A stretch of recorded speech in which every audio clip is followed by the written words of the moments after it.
मंत्र पाठ करेंगे। ओम सहना भवतु सहनौ भुनक्तु सह वीर्यं करवावहै तेजस्विनावधीतमस्तु मा विद्विषावहै। ओम शांति शांति शांति।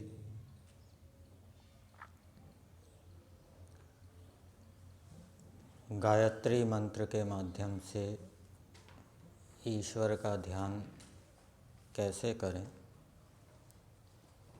इस विषय को समझने का प्रयास करेंगे।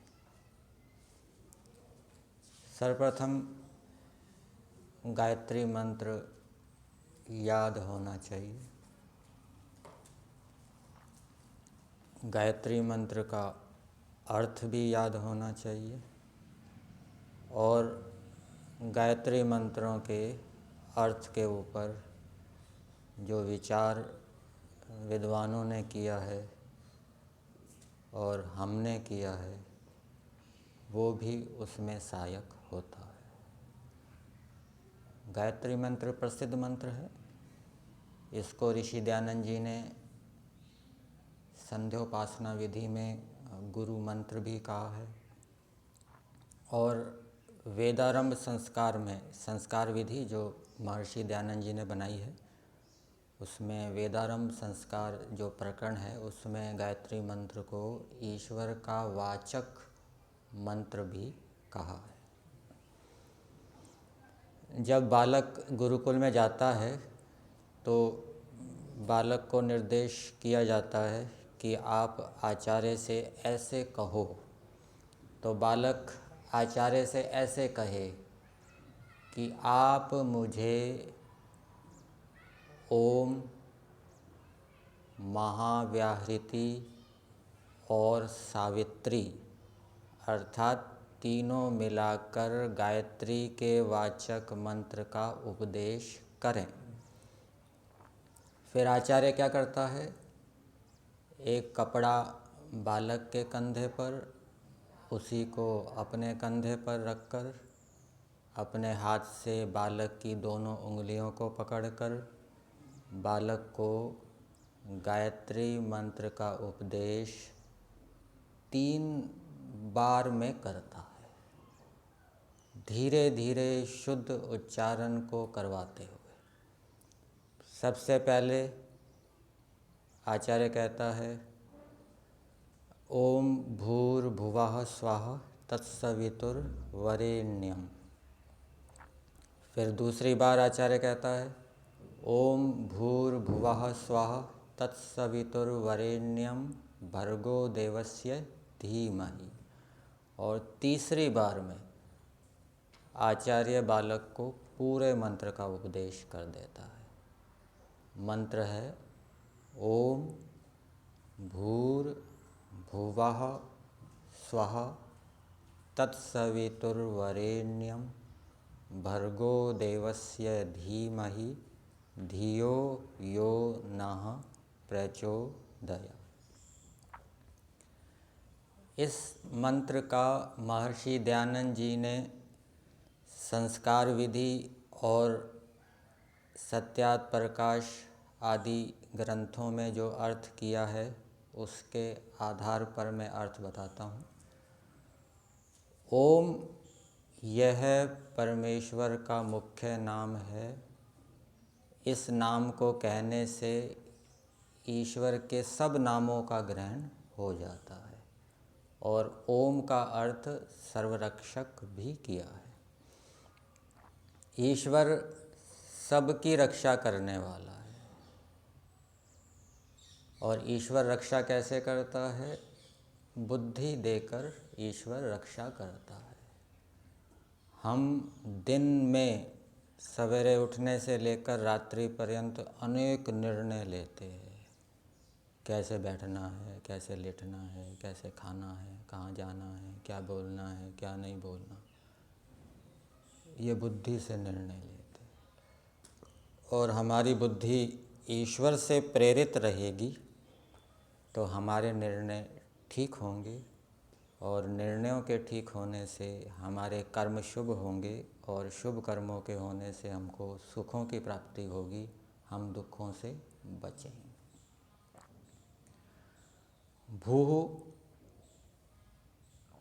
स्वयंभू, ईश्वर स्वयंभू है, अर्थात ईश्वर की सत्ता के पीछे कोई कारण नहीं है। ईश्वर अपने सामर्थ्य से विद्यमान है। और स्वयंभू का दूसरा अर्थ, भू का दूसरा अर्थ किया है, ईश्वर सब जगत के जीवन का आधार है और प्राणों से भी प्रिय है। जितने भी जड़ चेतन प्राणी हैं उनके जीवन का आधार ईश्वर है। और ईश्वर एक ऐसी वस्तु है जिसका महत्व जानने के बाद मनुष्य अपने प्राणों की बाजी लगाकर भी उस वस्तु को प्राप्त करना चाहता है। उस व्यक्ति के लिए वो ईश्वर प्राणों से भी प्रिय हो जाता है। भुवः, ईश्वर कभी दुखी नहीं होता। मनुष्य आदि प्राणी दिन में पता नहीं कितनी बार दुखी होते होंगे। ईश्वर अनादि काल से ना कभी दुखी हुआ और अनंत काल तक ना कभी दुखी होगा, और अपने उपासकों को सब दुखों से छुड़ाने वाला है। जो ईश्वर की आज्ञा का पालन करते हैं, ईश्वर अंतर्यामी रूप से उनके ज्ञान को बढ़ाता है, और ज्ञान के बढ़ने से जैसे जैसे ज्ञान बढ़ता जाता है वैसे वैसे जीवात्माओं के दुख छूटते जाते हैं, कम होते जाते हैं। स्वः, ईश्वर सदा प्रसन्न रहता है, आनंदित रहता है। एक क्षण के लिए भी ईश्वर अप्रसन्न हो जाए, शोकग्रस्त हो जाए, ऐसा नहीं होता, और अपने उपासकों को सब सुखों को देने वाला है। फिर आगे दिया है सवितुः देवस्य, ये भी दो नाम ईश्वर के हैं। ईश्वर सकल ऐश्वर्य से युक्त है, ऐश्वर्य को देने वाला है। ऐश्वर्य से दिव्य गुण कर्म स्वभाव, ईश्वर अंदर बैठा हुआ दिव्य गुण कर्म स्वभावों को धारण करने की प्रेरणाएं देता है, इच्छाएं जिज्ञासाएं उत्पन्न करता है। और जो मनुष्य ईश्वर की आज्ञा का पालन करते हुए उन गुण कर्म स्वभावों को धारण करने के लिए पुरुषार्थ भी करता है, तो ईश्वर उसको सहायता देकर उन गुण कर्म स्वभावों को स्थायी रूप से दृढ़ता से धारण करवा लेता है। देवस्य, कामना करने योग्य, ईश्वर कमनीय है, कामना करने योग्य है। ईश्वर की कामना करनी चाहिए, ईश्वर की इच्छा करनी चाहिए, अर्थात ईश्वर के गुण कर्म स्वभावों की इच्छा करनी चाहिए, ईश्वर के आनंद की इच्छा करनी चाहिए, ईश्वर की विद्या की इच्छा करनी चाहिए। क्योंकि ईश्वर के गुण कर्म स्वभावों की इच्छा करने से, फिर तदंतर उनको प्राप्त करने से जीवात्मा क्या है, सुखों से युक्त होता है।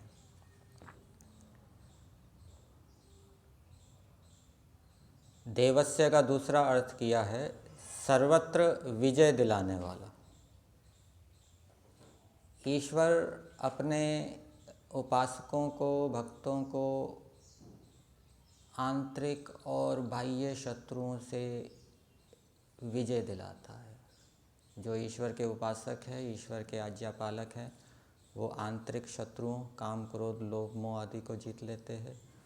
और जो बाह्य शत्रु हैं, जो वेद विरुद्ध चलने वाले हैं, उनको भी अनुकूल कर लेते हैं, उनको भी वेद अनुयायी बना देते हैं।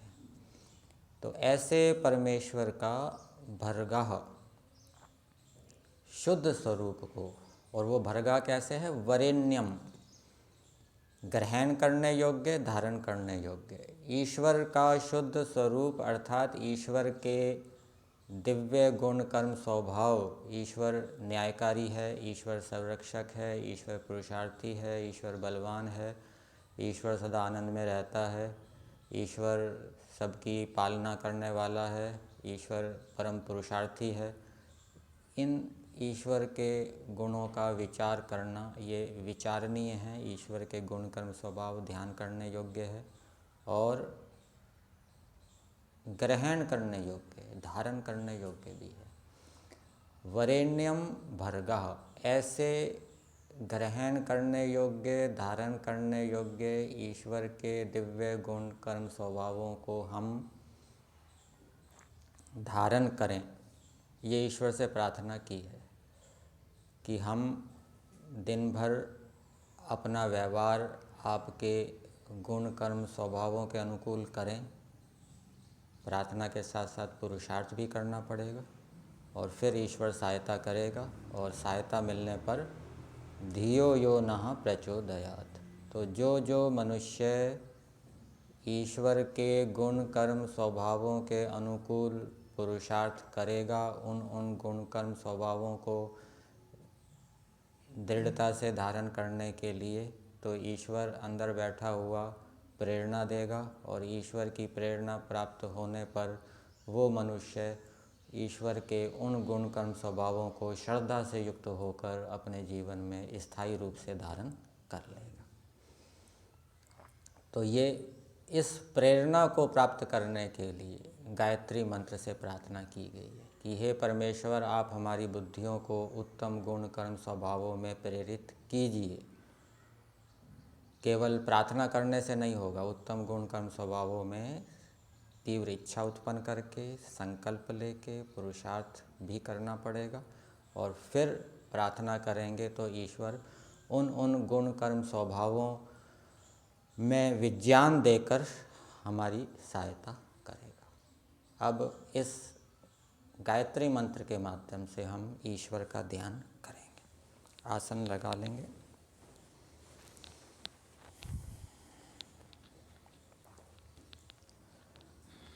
कमर गर्दन सीधी रहेगी, दोनों हाथ घुटनों के ऊपर। चेहरे पर प्रसन्नता का भाव, आँखों को कोमलता से बंद करेंगे। शरीर के किसी भी अंग में तनाव ना रहे। प्रयत्न शैथिल्य अनंत समापत्तिभ्याम, आसन की सिद्धि के लिए शरीर के सभी अंगों को हम ज्ञान से, विचार से क्रम पूर्वक शिथिल करते जाएं, ढीला छोड़ते जाएं।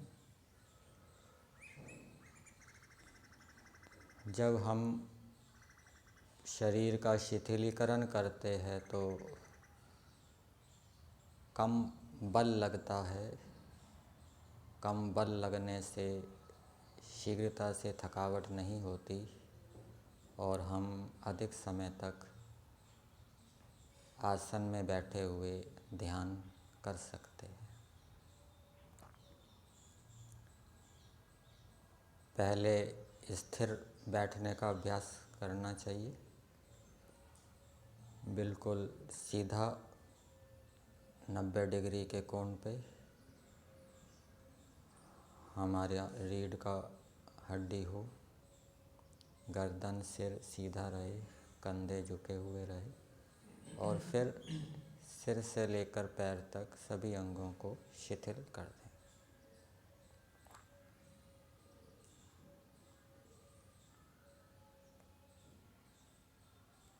जब शरीर के सभी अंग प्रत्यंग शिथिल होंगे, तनाव रहित होंगे, तो वो अच्छी प्रकार से सुचारू रूप से अपने कार्य करेंगे। जब हम सीधे बैठेंगे तो सीधे बैठने से भी पेट, फेफड़े आदि अंगों पर दबाव कम पड़ेगा और वो बिना दबाव के अपने कार्यों को सुचारू रूप से कर पाएंगे। हमारा मस्तिष्क भी अच्छी प्रकार से कार्य करने में सक्षम होगा।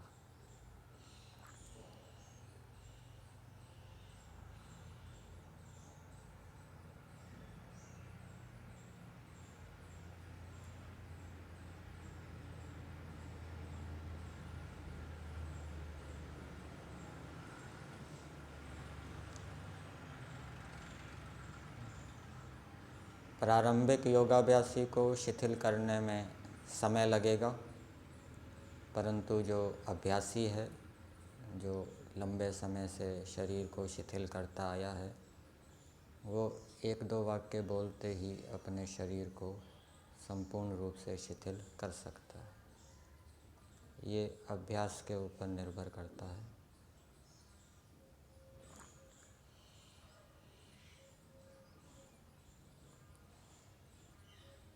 फिर संपूर्ण शरीर को ले लेंगे। अब मैं सिर से लेकर पैर तक संपूर्ण शरीर को तनाव रहित शिथिल करता हूँ।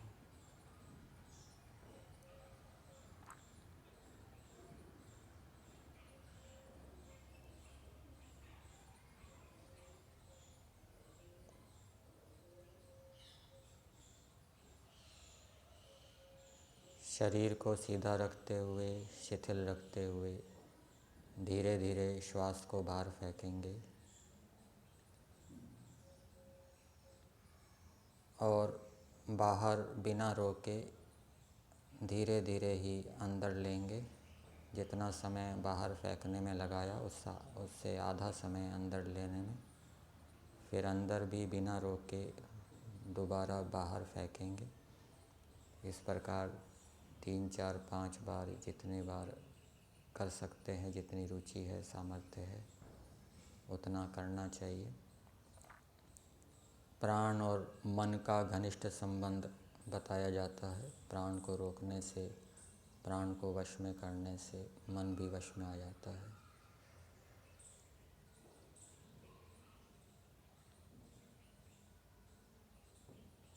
श्वास बाहर फेंकेंगे धीरे धीरे। मन में गणना भी कर सकते हैं। 1 ओम, 2 ओम, 3 ओम, 4 ओम, 6 ओम तक बाहर फेंका तो 3 ओम तक अंदर लेना, फिर बाहर फेंकना।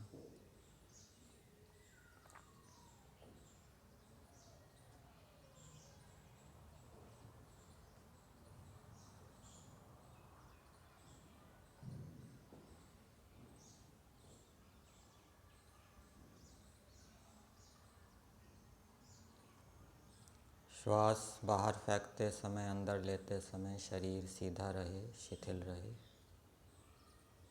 किसी अंग प्रत्यंग में तनाव उत्पन्न न हो।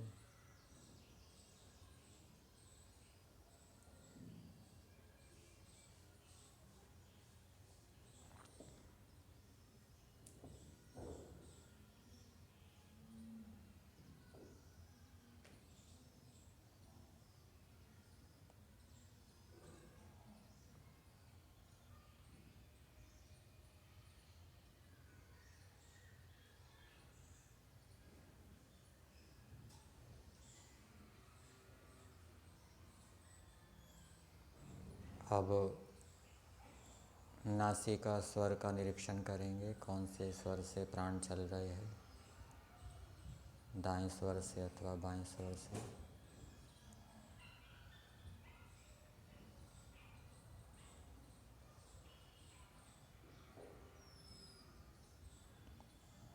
तत्पश्चात धारणा केंद्र बनाएंगे। ध्यान से पहले धारणा बनाई जाती है ताकि ध्यान के काल में यदि कोई प्रबल विषय बाहर उपस्थित होता है और वो बलात् हमारे विचारों में प्रवेश कर रहा हो, तो उससे बचने के लिए उस काल में हम ध्यान को रोक देते हैं और धारणा केंद्र पर आ जाते हैं। जब वो प्रबल विषय चला जाता है फिर पुनः हम ध्यान का प्रारंभ करते हैं। ये एक लाभ धारणा से होता है।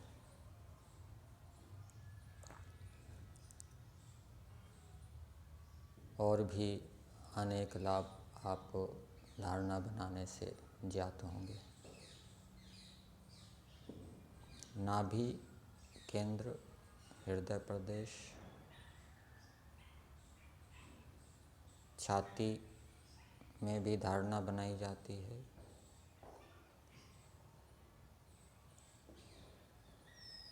नेत्रों में भी धारणा बनाई जाती है। नासिकाग्र में भी धारणा की जाती है। जहाँ पर सुविधा हो, अभ्यास हो, वहाँ धारणा बनाएं। उस केंद्र को अनुभव करने का प्रयास करें ज्ञान से।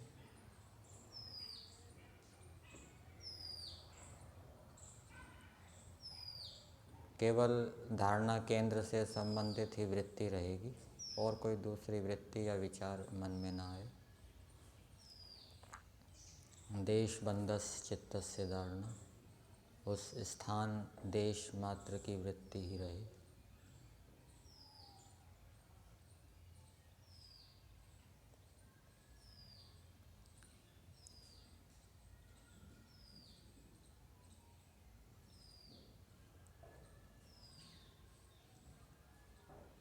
धारणा के अभ्यास से अथवा प्राणायाम के अभ्यास से भी हमारे लौकिक संस्कार क्षीण होते हैं, क्योंकि हम इन आंतरिक कार्यों में लगे हुए हैं, कोई लौकिक विचार नहीं उठा रहे। लौकिक विचारों को उठाने से लौकिक संस्कार बढ़ते हैं, प्रबल होते हैं। लौकिक विचारों को रोककर आध्यात्मिक विचारों को उठाने से लौकिक संस्कार दुर्बल होते हैं। यदि हम इन क्रियाओं को श्रद्धापूर्वक तन्मयता से करते हैं तो हम लौकिक राग द्वेष के विचारों से, संस्कारों से बचे रहते हैं और उससे मन को शांति मिलती है।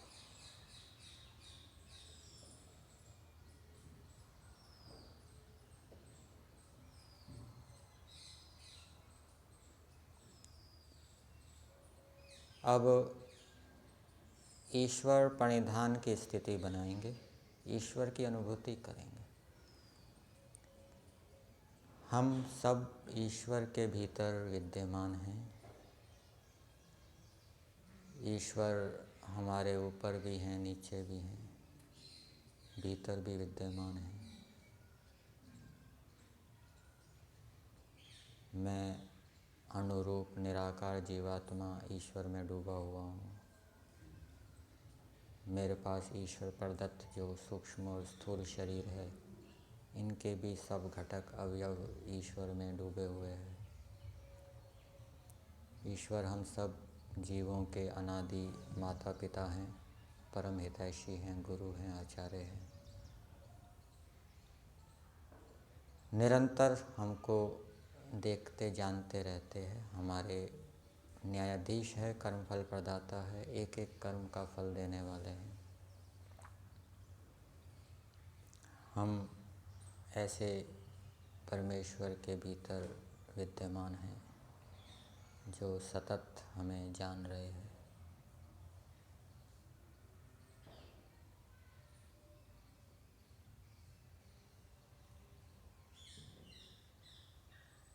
जितनी देर हम इन वाक्यों को बोलेंगे ईश्वर की अनुभूति बनी रहेगी और अच्छा अभ्यास होने से फिर वाक्यों को बोलने के बाद भी वो अनुभूति का काल बढ़ता जाता है। केवल अर्थ रह जाता है, शब्द हट जाते हैं, ज्ञान भी हट जाता है। अब ईश्वर को अपने समीप अनुभव करते हुए गायत्री मंत्र का प्रयोग करेंगे। ओम जब बोलेंगे तो ईश्वर को संबोधन हम कर रहे हैं, ईश्वर को पुकार रहे हैं। यद्यपि लोक के अंदर जिस व्यक्ति का ध्यान हमारी ओर नहीं होता, उसके ध्यान को अपनी ओर आकर्षित करने के लिए हम उसको पुकारते हैं, लेकिन ईश्वर का तो सदा हमारी ओर ध्यान रहता ही है। तो ये पुकारना हमारे लिए है, क्योंकि हम ईश्वर को भूल जाते हैं, ईश्वर हमें नहीं भूलता। हमें ईश्वर की स्मृति बनी रहे, इसलिए ईश्वर के लिए हम संबोधनवाचक शब्दों का प्रयोग करते हैं। तो मंत्र बोलते समय ईश्वर को संबोधित करेंगे और ईश्वर हमारे मंत्र को सुन रहे हैं, जान रहे हैं, ऐसा भाव बनाते हुए मंत्र का उच्चारण करेंगे और फिर उसका अर्थ करेंगे।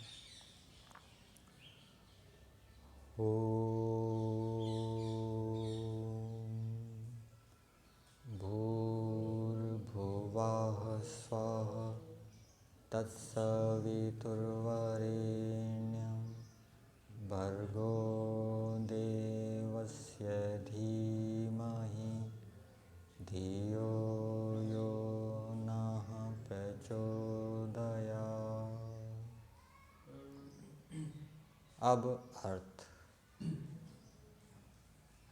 हे सर्वरक्षक परमेश्वर, आप सामान्य रूप से सबकी रक्षा करते हैं, लेकिन जो आपके विशेष भक्त होते हैं, विशेष रूप से आपकी उपासना, आपकी आज्ञा का पालन करते हैं, उनको आप अंतर्यामी रूप से ज्ञान, उत्साह आदि देकर विशेष रूप से रक्षा करने वाले हैं। हम आपसे प्रेरणा चाहते हैं, यह विशेष रक्षा चाहते हैं, इसलिए हम आपको पुकार रहे हैं। भूहु, हे परमेश्वर, आप संपूर्ण सृष्टि के जीवन के आधार हैं। आपके बिना इस सृष्टि का अस्तित्व ही संभव नहीं है। आपके बिना इस सृष्टि की कोई रक्षा या पालन करने वाला नहीं है। आप ही इस सारी सृष्टि का पालन करते हैं, रक्षा करते हैं, जिसके कारण अनेक प्राणी इस सृष्टि के अंदर रहते हुए अनेक प्रकार के सुखों को भोगते हैं। आप जीवन से भी प्रिय हैं। जिन धार्मिक विद्वान योगियों को, शिष्टों को आपका महत्व समझ में आ जाता है, वो अपने जीवन की परवाह ना करते हुए आपको प्राप्त करने का प्रयास करते हैं। भुवः, हे परमेश्वर, आप कभी दुखी नहीं होते, खिन्न नहीं होते और अपने उपासकों के सभी दुखों को, रोगों को, क्लेशों को दूर करने वाले हैं। स्वः, आप आनंद स्वरूप हैं, आपका आनंद अत्यंत उत्कृष्ट है। जिस आनंद को प्राप्त करके जीवात्मा तृप्त हो जाते हैं, उस आनंद से आप हमेशा युक्त रहते हैं और धार्मिक विद्वान योगियों को आप समाधि अवस्था में तथा मुक्ति अवस्था में अपने आनंद का पान करवाते हैं। हे परमेश्वर, आप सवितुः, सकल ऐश्वर्य को देने वाले हैं। ऐश्वर्य को प्राप्त करने की इच्छाओं को, कामनाओं को उत्पन्न करने वाले हैं और जो उन इच्छाओं के अनुकूल धर्मपूर्वक पुरुषार्थ करता है, उसको सहायता देकर आप उस ऐश्वर्य की प्राप्ति भी शीघ्रता से करवा देते हैं। हे परमेश्वर, आप देव हैं, कमनीय हैं, कामना करने योग्य है, आपकी इच्छा करनी चाहिए। आपके गुण कर्म स्वभावों की इच्छा करनी चाहिए। आपके बल, विद्या, आनंद आदि की इच्छा करनी चाहिए, क्योंकि इनकी प्राप्ति से जीवात्मा सुखी होता है। आप सर्वत्र विजय दिलाने वाले हैं। हमें भी आंतरिक और बाह्य शत्रुओं से विजय दिलाने का सामर्थ्य प्रदान कीजिए। हमारे अंदर भी आपको प्राप्त करने की इच्छा उत्पन्न हो, ऐसी कृपा आप कीजिए। ऐसे आपका वरेण्यम, जो ग्रहण और धारण करने योग्य भरगह शुद्ध स्वरूप है, तत् धीमहि। हे परमेश्वर, आपके अंदर अनंत दिव्य गुण कर्म स्वभाव हैं। हम कुछ आपके दिव्य गुण कर्म स्वभावों को धारण करने की इच्छा से युक्त हों, उनको धारण करें, व्यवहार के अंदर, जीवन के अंदर लाने का प्रयास करें, ये आपसे प्रार्थना है। और वो हमारा प्रयास आपकी कृपा से निरंतर चलता रहे, श्रद्धापूर्वक चलता रहे, ब्रह्मचर्य पूर्वक चलता रहे, विद्यापूर्वक चलता रहे। क्योंकि यदि हम आपके गुण कर्म स्वभावों के अभ्यास को निरंतर श्रद्धापूर्वक, ब्रह्मचर्य पूर्वक, विद्यापूर्वक, तपस्या पूर्वक करेंगे, तभी आपकी प्रेरणा प्राप्त होगी। यदि हम निरंतर अभ्यास नहीं करेंगे अथवा श्रद्धापूर्वक नहीं करेंगे, ब्रह्मचर्य पूर्वक नहीं करेंगे, तो आपकी प्रेरणा हमें प्राप्त नहीं होगी। इसलिए आपसे हे परमेश्वर यही प्रार्थना है कि हम आपके गुण कर्म स्वभावों को धारण करने का अभ्यास इन विशेषताओं से युक्त होकर करते रहें, जिससे कि आप हमारी बुद्धियों को उन गुण कर्म स्वभावों के विज्ञान से युक्त करके उन गुण कर्म स्वभावों में दृढ़ श्रद्धा उत्पन्न करके हमारे जीवन के अंदर उन गुण कर्म स्वभावों को हम दृढ़ता से ले आए। ये आपसे विनती है, प्रार्थना है। हे प्रभु, आप इस प्रार्थना को स्वीकार कीजिए। हम आपकी शरण में आए हैं। आप ही इस कामना को पूरा कर सकते हैं, अन्य किसी में भी ऐसा सामर्थ्य नहीं है। अब फिर से गायत्री मंत्र का उच्चारण करेंगे और साथ साथ में अर्थ भी करने का प्रयास करेंगे, और जो हमने थोड़ा बहुत विचार किया वो भावना के रूप में भी साथ में आएगा। ईश्वर हमारे साथ हैं। हमें हमारी प्रार्थना को जो हम गायत्री मंत्र के माध्यम से कर रहे हैं, स्तुति को जो हम गायत्री मंत्र के माध्यम से कर रहे हैं, उसको सुन रहे हैं, जान रहे हैं, ये भाव भी साथ में बना रहे।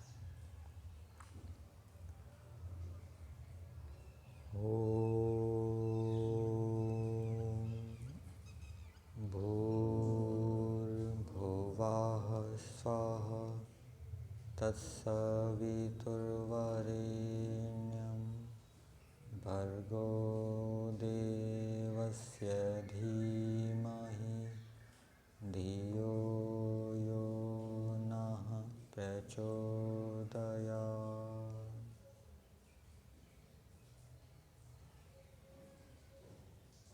प्रारंभिक काल में पहले मंत्र बोलकर फिर उसका एक एक शब्द का अर्थ करना चाहिए, और जब अर्थ अच्छी प्रकार से याद हो जाएं और उन पर विचार भी अच्छी प्रकार से हो जाए, फिर कुछ काल के बाद मंत्रों के साथ साथ अर्थ करते हुए भावना बनानी चाहिए। प्रारंभ में जब मंत्र के साथ अर्थ करेंगे तो उस समय मंत्र की गति धीमी रखनी चाहिए ताकि कोई अर्थ छूटे ना। और जब मंत्र के साथ ठीक ठीक पूरा पूरा अर्थ करने का अभ्यास हो जाए तो फिर तीव्र गति से भी हम मंत्र के साथ अर्थ कर सकते हैं।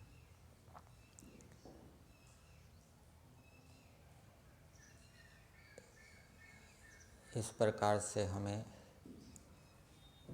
गायत्री मंत्र के माध्यम से ईश्वर से संबद्ध होकर ईश्वर की स्तुति प्रार्थना उपासना करनी चाहिए। दूसरा कोई लौकिक विचार मन के अंदर ना आए, इसके लिए ध्यान करने से पहले हमें संकल्प लेना चाहिए कि अब मैं इस समय केवल गायत्री मंत्र के माध्यम से ईश्वर का विचार करूँगा, दूसरा कोई विचार मन के अंदर नहीं लाऊंगा। तो ये गायत्री मंत्र के माध्यम से ईश्वर के साथ संबद्ध होकर कैसे हम ईश्वर का ध्यान करें, ये विधि आपके सम्मुख रखें।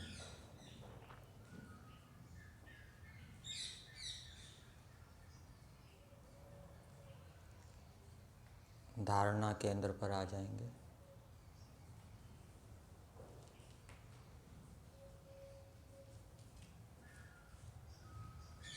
नासिका स्वर का निरीक्षण,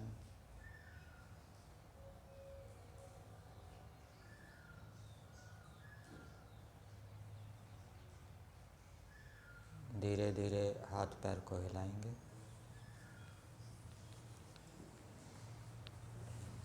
हाथों को रगड़ते हुए धीरे धीरे 3-4 बार आँखों के पलकों पे रखें।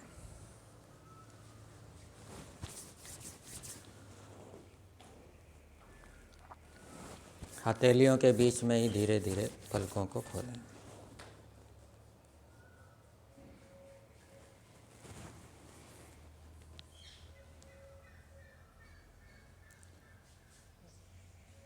एक बार ओम का उच्चारण करें।